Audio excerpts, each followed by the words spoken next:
السلام عليكم، كي دايرين؟ لاباس عليكم؟ كنتمنى تكونوا بخير وعلى خير. نتوما كتشوفوا هذا الفيديو، مرحبا بكم في فيديو جديد وفي وصفه جديده. بما انه احنا مقبلين على شهر رمضان، ان شاء الله الله يدخلوا علينا وعليكم بالصحه والسلامه يا ربي. ففي رمضان كنوجدوا معسلات، واكيد الاساس ديال المعسلات كنبغيو لهم العسل. فاليوم ان شاء الله جبت لكم طريقتي في العسل اللي ناجحه 100%، ويعني طريقه مضمونه باسهل المكونات ولا بابسط المكونات. بالنسبه للوصفه ديال اليوم ان شاء الله غادي نحتاجوا لها قلب ديال السكر. راه البنات السكر هكا قلب كيجي واعر في العسل. ما كانش متوفر عندكم هو من الاحسن يكون. الا ما كانش متوفر ممكن ديروا 2 كيلو ديال سنيده. المهم في قلب ديال السكر غادي نحتاجوا اطرو ديال الماء، معلقه ديال الزعتر، 2 معالق ديال اتاي حبوب، وحامضه. المهم هادو هما المكونات، وانا راه ديما كنخلي لكم المكونات في صندوق الوصف. اي وصفه صيبتها معكم كنكتب لكم الطريقه بالتفصيل والمكونات في صندوق الوصف. ندوزو دابا للطريقه على بركه الله. غادي ناخذ نجره، بسم الله.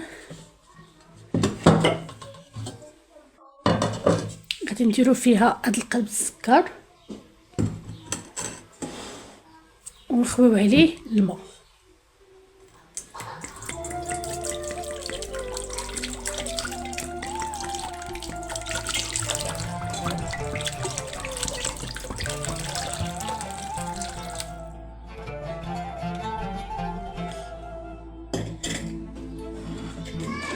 غناخذ البنات شي كتره رقيقيه وغادي نخويو فيها اتاي والزعتر ونعقدوهم على شكل كميميسه.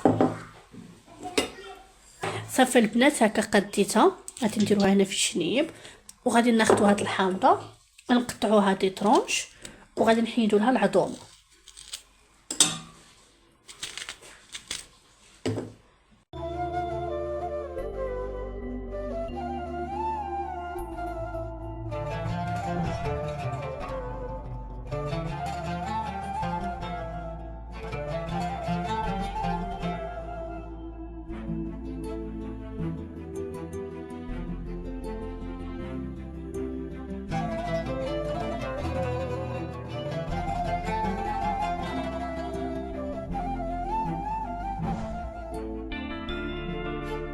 ودابا البنات غادي نردوها فوق البوطه بين 30 حتى 40 دقيقه. هو ديجا راه دغيا كيدوب البنات السكر، هو راه ديجا الحمضه كيتفرتت كيف ما كتشوفوا.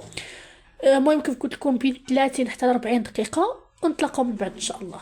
A few moments later. صافي البنات، هي العسل ديالي وجدات. راه كتاخذ نص ساعه ديال الطياب، انا درت نص ساعه حيت لها حيت هاد الكميميسه. وباش تعرفوا انه العسل واجده وناجحه 100%، اللون ديال الحامض كيتبدل، يعني الحامض راه كيتحسن. صافي حيدتهم جانبا كيف قلت لكم وخليتها حتى بردات مزيان. شوفوا كي كتجي، راه واخا تبان لكم عاقده البنات، راه فاش كنبغي ندير فيها المعسلات راه نزيد فيها واحد نص كاس ديال ما زهر. واصلا المعسلات السخونين راه كتطلق هي. شوفوا تبارك الله ما شاء الله العسل كي جات ناجحه 100%. ودابا نشارك معكم معسلات وتشوفوني غنطفيهم في هذا العسل هذه نيت.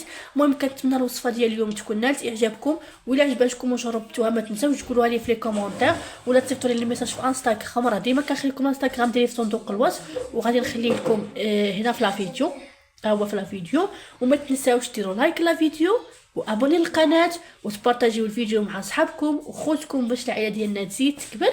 وما تنساوش تضغطوا على الجرس اللي حتى ابوني، حيت غنبقى نحط لكم وصفات جديده ان شاء الله، وباش توصلكم نتوما ولا لي نوتيفيكاسيون. ونتلاقاو في فيديو جاي ان شاء الله. خليت لكم الراحه، بسلامه.